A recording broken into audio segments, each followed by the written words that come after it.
Right, here we are. This is front left wing off. This is the A post, if you like. I've replaced this section here. There's a body mount under there, and there's two rivets under there, and there were two rivets there. I managed to retain those two, though those were okay. I'll replace that panel, and to get the holes in the right place, you can see I've drawn these crosshairs, so I can put these lines back onto the new panel when it's in to find the locations to drill those. So, next bit. There's evidence of previous work. Quite unusual, they're spot welded for a restoration. You don't, especially doing that 40 years ago, that's quite unusual, but that's not original. That's not original. So to get to this piece here, which is very holy, I'm going to need to cut some of this out, but some of this needs replacing anyway. I'm guessing that once I cut that out, this panel will be good underneath there, so that's where I can put a new piece in, maybe there somewhere. So I'll clean this up and see what's going on underneath.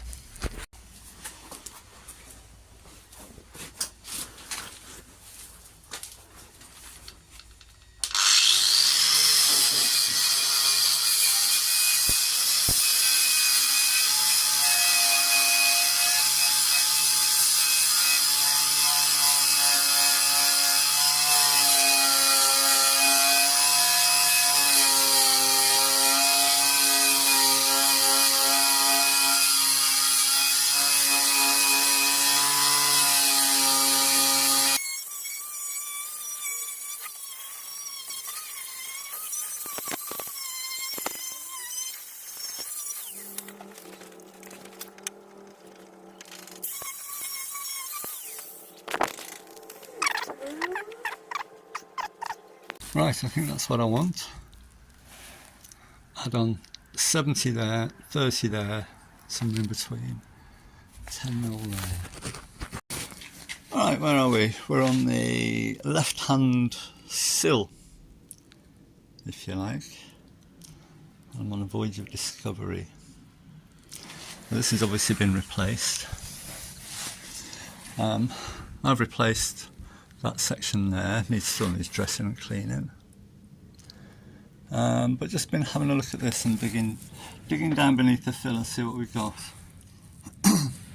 We've got this this joint here, which is quite horrible.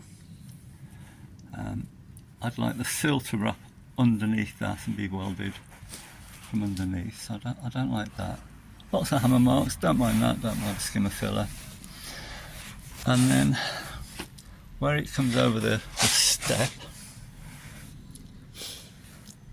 this I believe should continue over there and then down. This bit of ply has been added so that they can put some sort of weather strip there, which that's quite a good idea. But I can't really weld anything to that because this is wood. Now, what have we got? So this, oh come on, this I believe should be straight. It's, you know, it's not far off. I think that should be straight, and I think it should be straight there. We've got a hollow there, and then I think we should be, when we come up to here, we become unstraight. So this is the only curve here. This curve here, and then that's straight as well. Now this is way too long to go in my fold. I can do up to about 3 foot. I'm thinking of doing it in 2 pieces. That's a lot of metal to handle. I haven't got a bead roller. I'd really need a bead roller to do this, not that I've ever used one. But that would make life quite a bit easier. I'm trying to do that by hand, but don't know. I'm still toying with the idea, one piece or two piece, bead roller or by hand.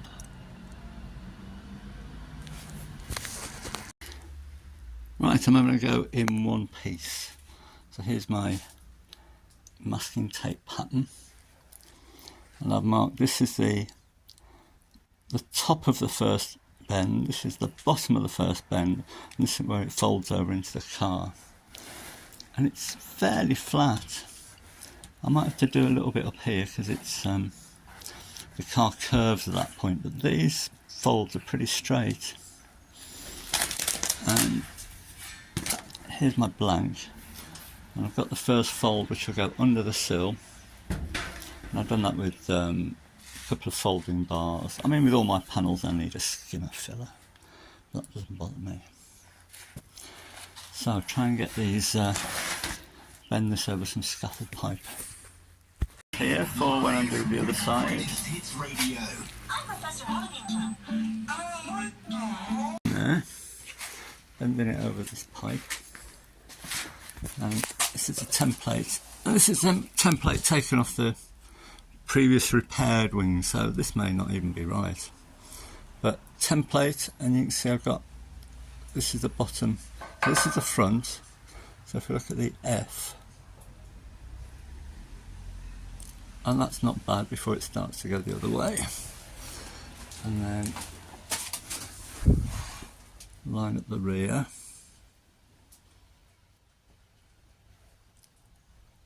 that's maybe a bit overcooked, but the difficult bit is in the middle, but it's getting there. Right, well, first try,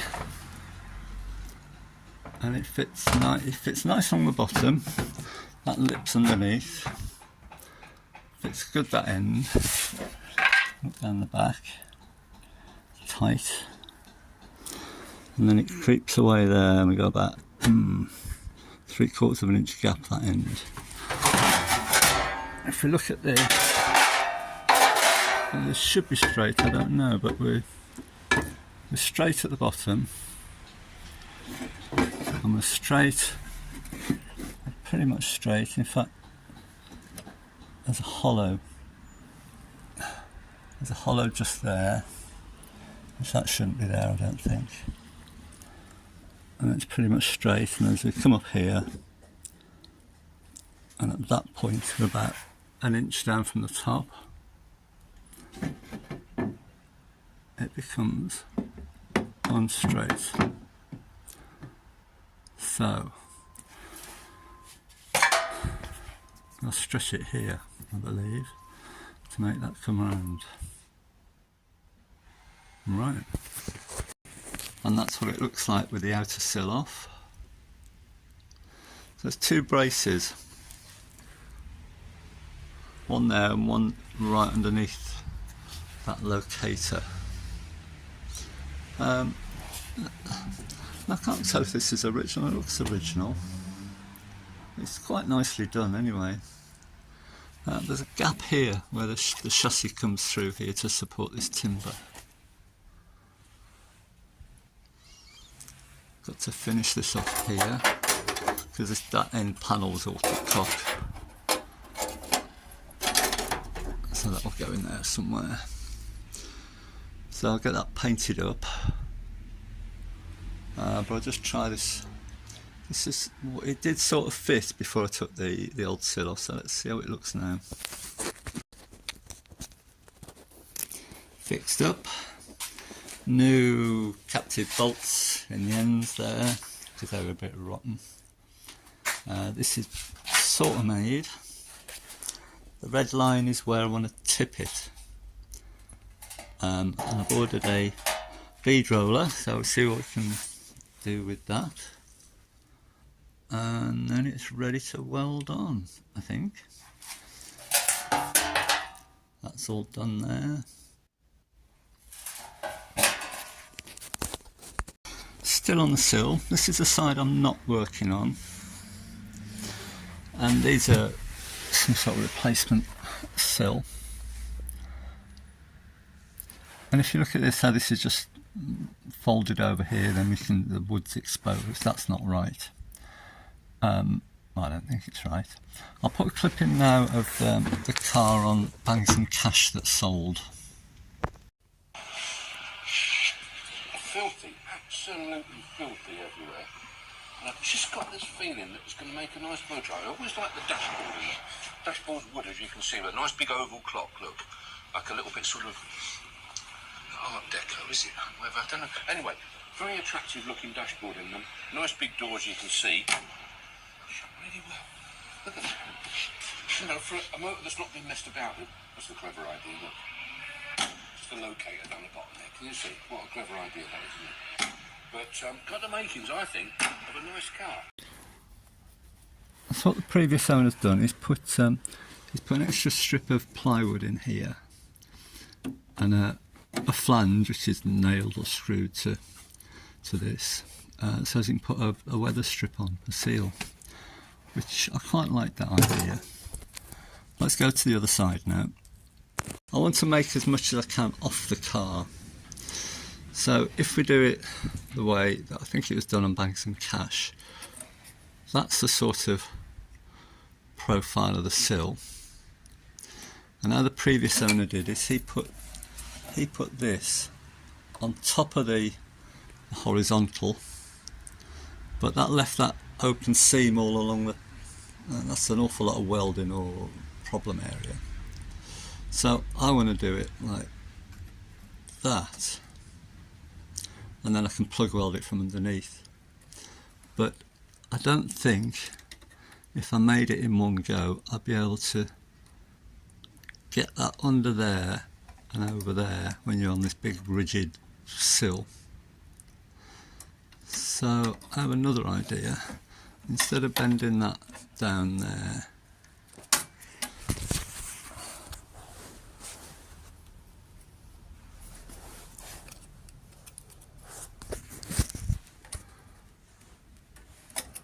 we bend it up,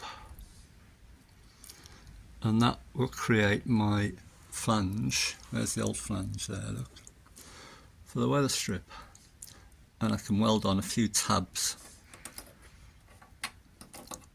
a few tabs, sort of various spaces, to put some screws in to hold it on at the top. So that might work. And I splashed out on a bead roller. Done some of the usual mods. I've put a steering wheel here. It's much easier to do that than reach around and do that windy mangle crank handle thing. I've elongated this hole here so that shaft can be moved a little bit that way, because I want to experiment with stacked washers, and I'll try and put a link into the guy I've seen doing stacked washers here, so you can adjust this this top roller. Everybody seems to reinforce it, and it does. These two plates here, they do flex, but as I'm working mainly on the edge, that will stop it flexing for now. And this bottom bead I did without putting the plates in, and the top one I did putting these plates in, and it didn't flex. And you can see that's really been struggling to get round there. So this doesn't come with what do they call it, a flange, mate, or what is it? I can't think of the word. What do they call that? Well, you have a skateboard wheel and a flat straight die on that end. Anyway, it kicks up a flange. I'll tell you later when I remember it. So that's that. So I'll get back to this, and I'm going to make those little corners separately, because it's just going to distort to hell doing that with a bead roller. And that's a bit, not much left to screw into there. I'll have to do something with that. Might be overthinking this. This is the rear wing, or rear up of the rear wing, onto timber, onto a rebate, and then that looks original cloth there covering the timber. Coming along the bottom here, there is a hint of a rebate. And then if we go to the front A post, if you like, this is folded round, but then this is steel and that's leaded onto there. So that was separate to that, but then they're joined together. And I think there's timber behind there, so how they leaded that on, that would take some doing. But I think I'm going to stick to my original plan. I think that'll be the neatest. Let's have a go at that. That's those corners heavily tacked in.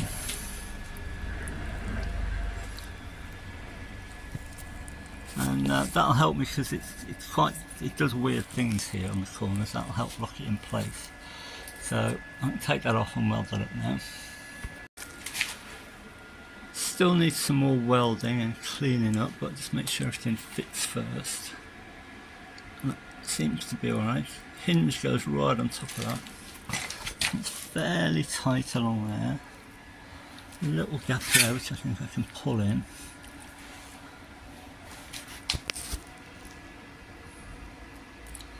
So I get that marked up. I'm still going to try and get some washers to tip that. Tipping wheel, that's what it's called. So I picked up these washers. Martin Scott Fasteners. He's never let me down, he's always got everything I ever need. And I bought 10 washers. They were a couple of quid. These are, well, they're listed as M20, but the hole's actually 22, so that does actually fit the shaft. But they're a bit big overall diameter, so I went for these. And these are M18, and they won't fit on the shaft, but I'm going to get them bored out, or I've had them bored out.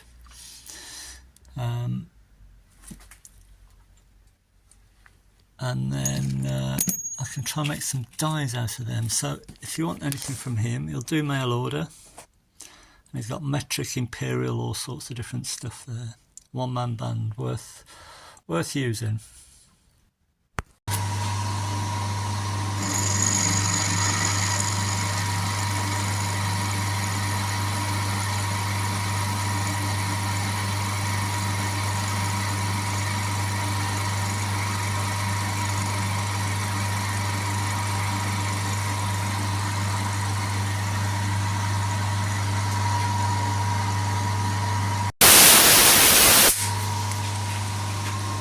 So what have we gone down there? 2.5. I think that's there. What? Yeah. I mean, there's a hole down the middle, don't forget. We don't want to get close to that, do we? I'd go with a half a mil. Would you? Only So final cut, what's this, 3 mil? 3 millimetres.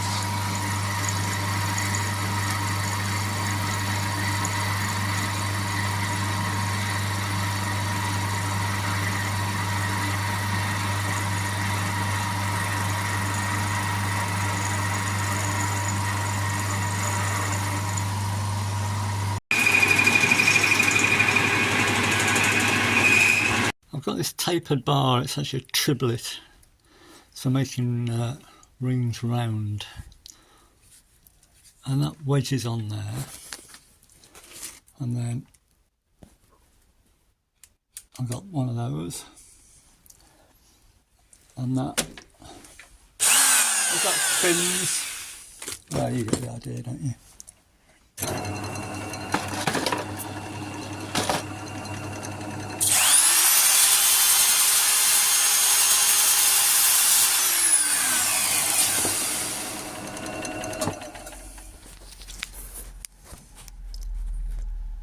And I think that'll do for what I need. So then I have to weld a little piece of metal in here to form a key, and a lot of people use a skateboard wheel here, but I've got an idea for something else.